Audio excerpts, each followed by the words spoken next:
In the middle of the Flinders Ranges National Park lies one of the greatest stories of culture, humanity, and existence.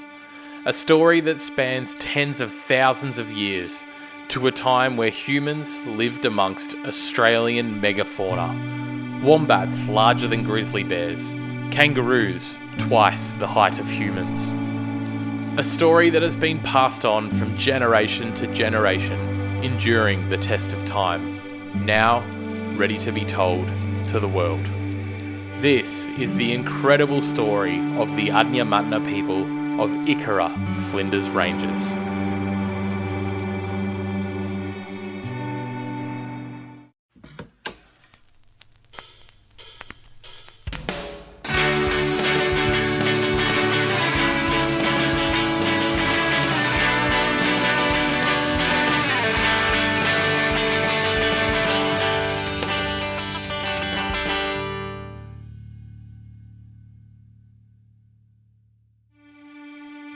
Kristian is the owner of Wadna, an authentic Aboriginal art gallery that also provides guided tours through the breathtaking Ikura Flinders Ranges region.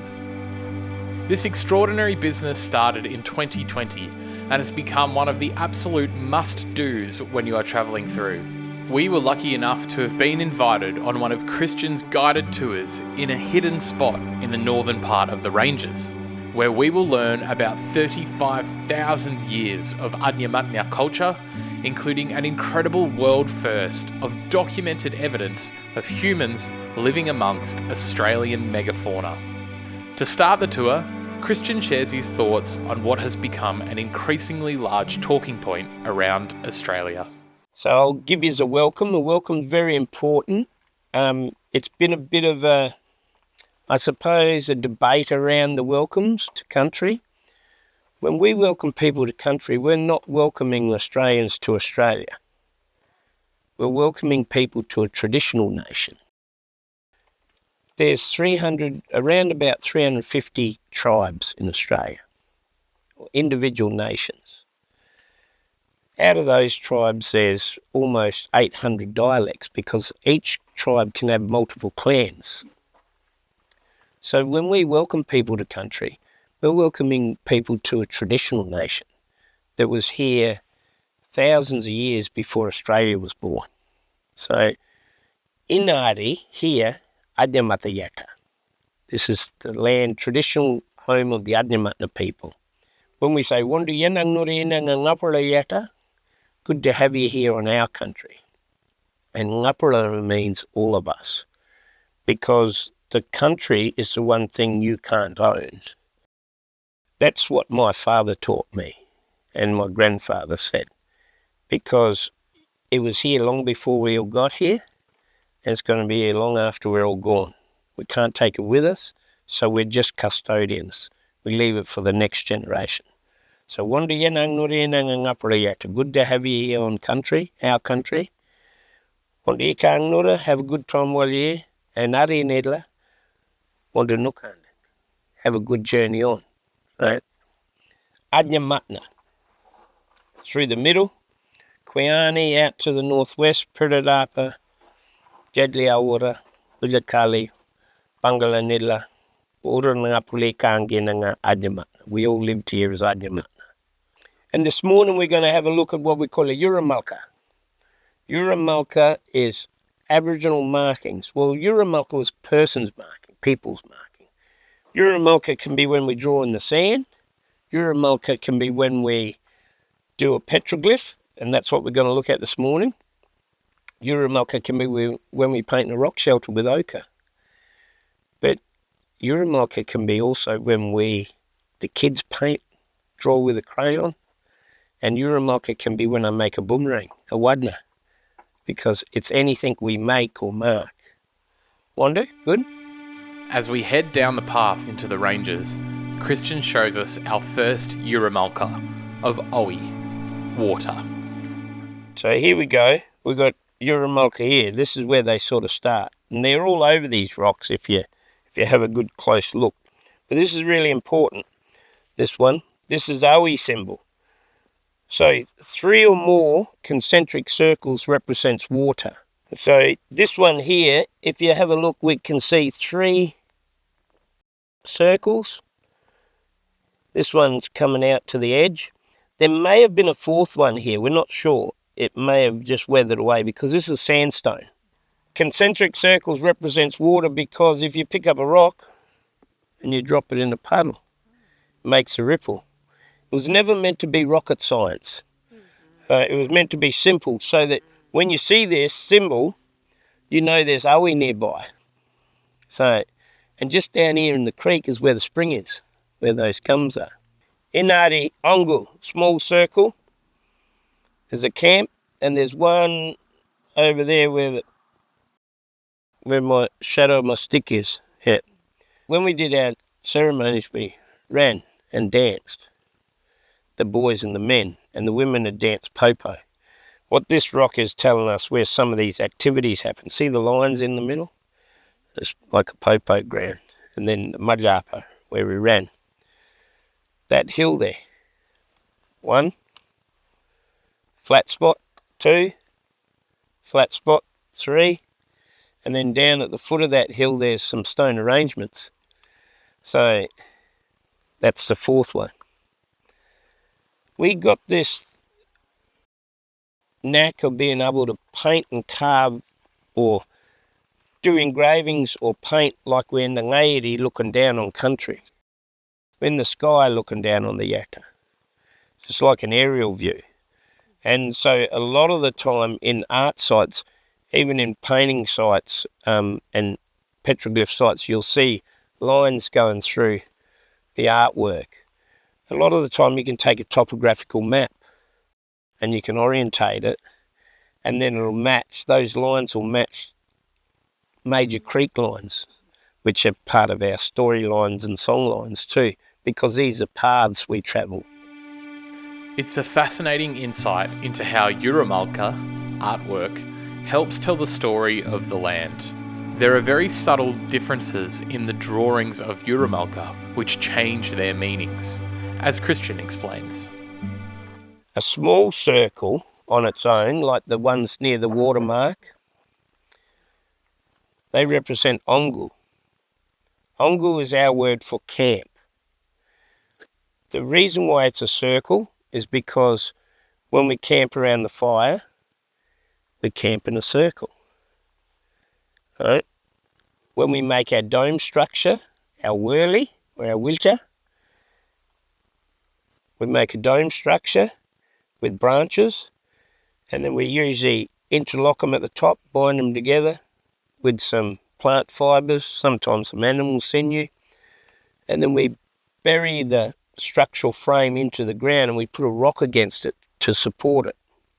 And then we thatch that structure. We thatch it with brush to make it reasonably weatherproof.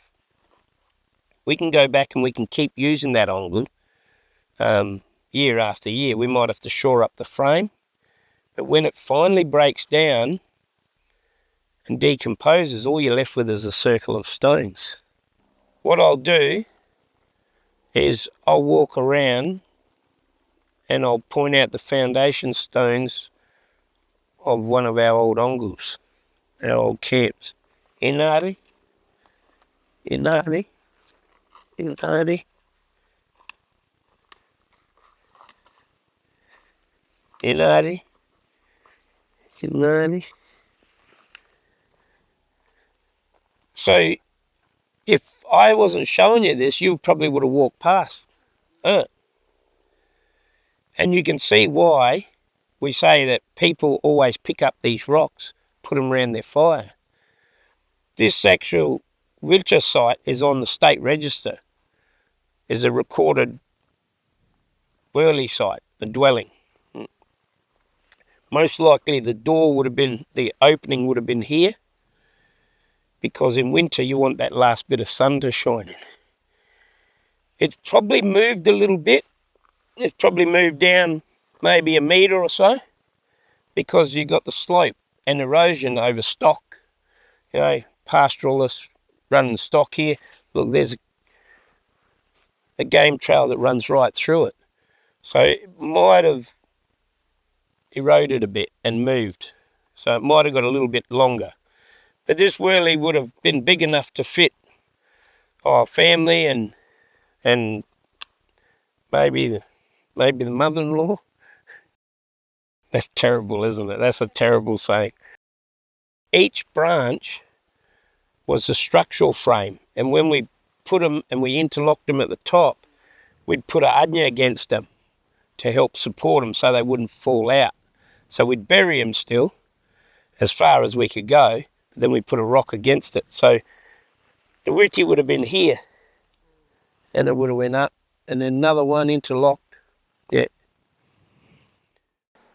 Sometimes it can be difficult to comprehend the time frame of the history being presented by Kristian. This is as ancient as human civilization gets, as far as we know. However, it's the next story that separates Ikura Flinders Ranges from the rest of the world. It is proven to be the only place in the world with genuine documented evidence of humans living and interacting with megafauna. But you got to look at this big circle has this whole area as a camp. Us with all our families, all our children, our grandchildren. We're running around, we're making a bit of noise. And see this bloke with the 3 toes? He come running through the camp, see? He passed through it. This mob here ran away. This fella here with the 3 toes, he's the Yomriti.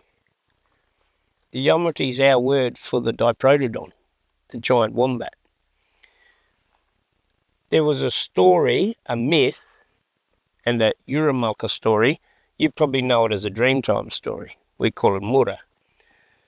Witkowski and Wirialpa, there was a bloodthirsty Yomriti, big diprotodon. And he used to chase people. Uras used to win in that. He'd chase our people and they'd run away. So now we know the Yomriti couldn't be bloodthirsty because he was a herbivore. But maybe he'd come over the hill and we're all camped here and he's trying to get to the water. Maybe when he was little, he had some issues with our people. Maybe we might have annoyed him a bit. A common wombat today can be quite vicious. So you think of something that's bigger than a grizzly bear, you definitely don't want to get in his way. So that Yomriti come over the hill and he wants to get to Owie, but in between that rise and the Owie is us all camping. So he ran through the camp. And Ura's a winnindo. Ura's ran away, little footprints here. So this is our recollection and our connection with the Yomriti story. It used to happen, so Ura's a winnindo. And they might have came here. And when they got here, they said, we're going to tell that story. So we know that this petroglyph, talking about age now, has to be upwards of 23, maybe even upwards of 25,000 years. Because the Yomriti was already dying out in this area around 23,000 year mark. So Yomriti winnindo, Ura's a winnindo. We didn't do this just for fun. Our history was oral. And the repetition of our oral history kept it reasonably true, so you didn't have that terrible saying called the Chinese whispers. The only way we wrote was through Uramulka, because this is visual aids to help us remember those stories. The story of the Adnyamathanha living in amongst megafauna is represented on this petroglyph, but it's only one part of the story. A scientific article published in November 2016 examined a Flinders Ranges site called Widma, not too far from where we are right now. The site excavation uncovered fragment bone fossils of a diprotodon and other Australian megafauna alongside hafted tools, worked bone technology and other man-made artefacts. The article states, the discovery of megafaunal bone and directly dated eggshell in a well-stratified and reliably dated archaeological context at Wiratni not only shows that the megafauna were contemporary with humans, but also provides the direct evidence that people interacted with some megafauna in Australia. And Kristian knows what some of that interaction looked like. There were other stuff found in there. There was a needle that was made from a small leg bone of a wallaby, carbon dated 38,000 years. Now, when I was a kid at Neferbunna School, Granny Annie Coulthard showed us how to make that same needle in 1985. So that ancient knowledge was still being passed on. Stories about the stockmen saying our people lived here, big animals lived here, all oral history. And this is the way we supported it, by Uramog and by passing on the knowledge. So you think it's quite amazing that, 1 minute them old blokes are just telling the story to a bunch of young fellas working on the station, and then years down the track it's one of the most important scientific finds for our region. And also a lot of academics are saying you don't just come across Australia overnight. You got giant animals, you got different plants that you don't know if you can eat them or not. So essentially what our ancestors were doing with colonising as well, settling. The amazing thing is that oral history is supported by scientific fact as well and evidence. Wonder? Uramulka. This was left here for everyone. Tell you how to live on country, ceremonial activities, May, food, and then it tells you some other amazing stories with our interaction with megafauna. A lot of people just zip past this place and don't see the significance in it, but it's pretty special. Ngapalamura. This is our history. This is part of your history too, as Australians. Wonder? Any questions? The Wadna Cultural Tour has given me just another level of appreciation of this unbelievable country. The combination of scientific evidence and Kristian's sharing of Adnyamathanha teachings elevates Flinders Ranges to a seemingly impossible higher level of awe. It has been one of the best experiences I've had in Australia. After the tour, we make our way back to the Wadna shop, and I'm greeted by another extraordinary sight. Look at this thing. This is a 2003, I reckon. Whoa, baby. Tow bar. Packed to the brim. No problem. Door's fucked, just like mine. Wadna's Art Gallery supports 70 artists, both Indigenous and non-Indigenous, from around the region, including Izzy, Kristian's nephew. Can we see? I think some of it's been sold. Oh yeah, nice. Those are emu feathers, and I kind of try to imitate a skirt because the women wear emu feathers on a skirt. Right. So they're quite special for ceremony stuff. Right. And that's just a Kwangdong. And I really enjoy the whole process of carving wood. It's very therapeutic. Hanging out in the gallery gives me a chance to ask Kristian about the impact the cultural tours have on him and his family. I'm very passionate about my culture. My grandfather had a saying, and it's actually etched in stone, a bit like the petroglyphs we looked at the Wilpena gathering place, the old Wilpena homestead. And his saying was, how do we expect Udnyu to understand us if we're not willing to teach them about our culture? And that says it in a nutshell, It's about breaking down barriers and teaching people about, our Uramura isn't just lore and kinship and not Dreamtime stuff. Ours is more creation stuff. It's how country's been created, it's how minerals were created. So, and it's got an underlying scientific edge to it, so it's about the way we we teach people how, our country was formed. To me, it's still important that you know it, because then you got more respect for it and you can pass that on. So it lives for another generation. Yeah. So that's, that repetition, continuously telling the story, makes it live on, makes it stay true. Yeah. And it's very important. Very important. It's pretty much the answer to my next question. But I was going to say, part of the show that we're making is we want people to feel something about the place they're visiting, more than just come on down to the, I don't know, local main tourist attraction. You come into a place like the Flinders, there's just an awe about the place, aura about it. It's just beautiful. People ask me this all the time, is it weird that I feel connected to this place? And I say, that's good. But do you think that's weird? And I'll say, no, that's right. It makes us feel proud, because we're proud traditional owners. But I'll say to them, you know what? It's really good that you can feel, special, but you can also feel very small in this country and very young. Because, you're standing on one of the oldest continents on the planet. This morning you're learning about one of the oldest cultures on the planet. 35, 40 kilometres away is where multicellular life formed on the planet, Adnyamathanha. Yeah. So it's a pretty special place. Yeah. And we love the fact that people want to come in and learn about, all the history here. And that's what it's about. It's about how much history and how diverse our regions are.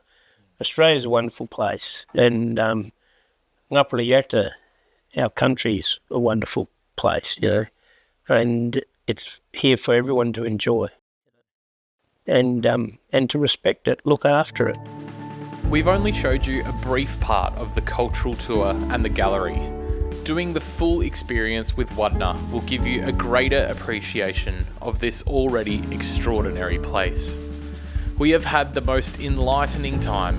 Kristian has been so welcoming, and we can only thank him from the bottom of our hearts. And it has just again solidified that Flinders Ranges truly is one of the best places in the world.